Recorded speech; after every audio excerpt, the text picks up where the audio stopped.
But in the United States each year, we throw away 40 billion tons of food, and it would take only 4 billion tons to feed everyone in the U.S. And there are 12 million empty luxury housing units in this country. That's more than the entire housing stock of Canada.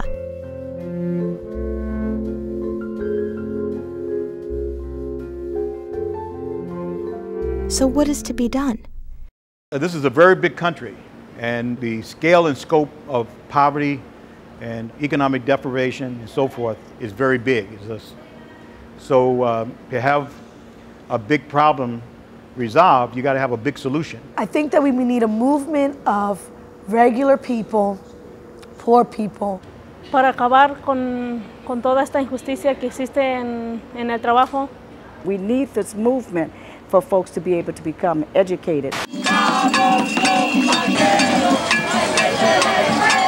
We need a movement in this country because we're not going to be able to accomplish anything with just scattered struggles on the East Coast or in the South or North and West. More than 60 members of the deaf and blind community here took part in a candlelight vigil outside Parma Community General Hospital last night. They call themselves POWER. It stands for the Portland Organization to Win Economic Rights. This afternoon, they marched on Portland's Monument Square demanding universal health care. Organizers of this rally estimate 45 million people in the U.S. lack health insurance.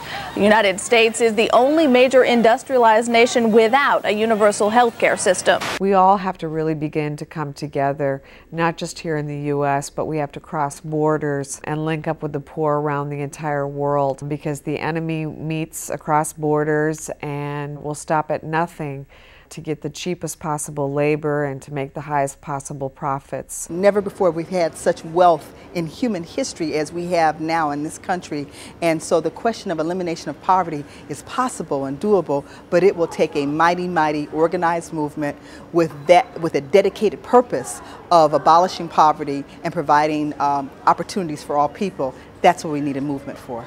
There's nothing new about poverty. What is new is that we now have the techniques and the resources to get rid of poverty. And the real question is whether we have the will. We need a movement because the people in power control everything. They have the money, they have the resources to get what they need. What we have is people power. There are 85 million people living below the poverty level in this country right now, and 7,000 are falling into that category every day, and they don't know what to do.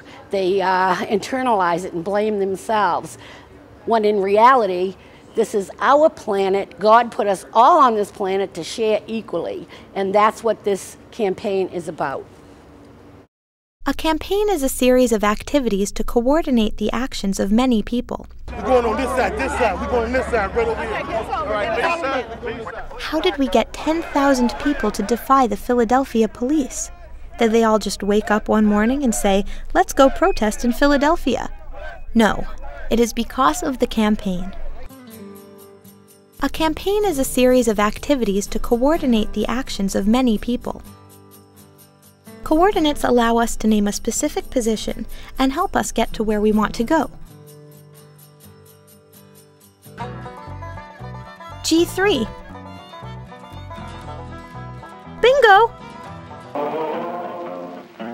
Not all campaigns are the same. When enough workers are signed up, the National Labor Relations Board will be called in to hold an election.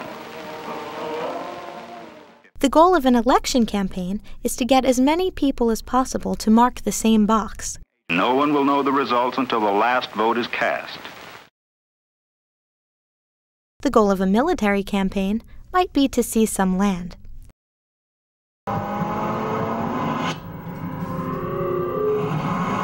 The goal of an ad campaign is to separate you from your money. Nothing outperforms new Mobil 1. We are asked to trade our limited supply of money for a lot of things we don't really need. What we do need is our campaign to end poverty. So get ready to join the Poor People's Economic Human Rights Campaign. Be careful when you put down your money and buy your ticket. Many groups may say they are for the poor, but are they led by the poor? The American Revolution was led by the people most directly affected, the colonists. The fight for women to vote was led by women. The strikes that built the labor movement were led by the workers. The civil rights movement was led by African Americans. So who should lead the fight to end poverty? By 1967, Martin Luther King was moving from a fight for civil rights to a fight for economic rights. We read one day, "We hold these truths to be self-evident, that all men are created equal, that they are endowed by their Creator with certain inalienable rights, that among these are life, liberty, and the pursuit of happiness. But if a man doesn't have a job or an income, he has neither life nor liberty and the possibility for the pursuit of happiness. He merely exists." King was killed before he could build his Poor People's Campaign. His dream is now in all of our hands. We are poor and we are everywhere. We have the right as human beings to our basic needs. Somewhere I read of the freedom of assembly. Somewhere I read of the freedom of speech. Somewhere I read of the freedom of press. Somewhere I read that the greatness of America is the right to protest for rights. We have the right as members of society to influence, and if need be, to change our government. We have the right to think for ourselves and to fight for a better world, a world without poverty. Earlier, a big protest today paralyzed South Broad Street for much of the afternoon. They didn't have a permit, but that didn't stop them. They were told they could face arrest, but they didn't seem to care. Indeed, it would have been difficult, if not impossible, to arrest the thousands. Of course, you can't do any of these things while you're sitting in front of a television.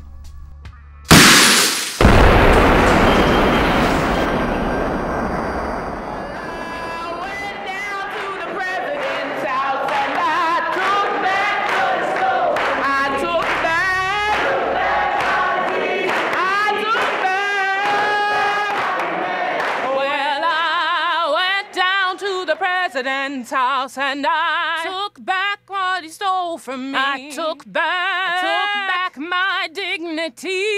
I took back my humanity.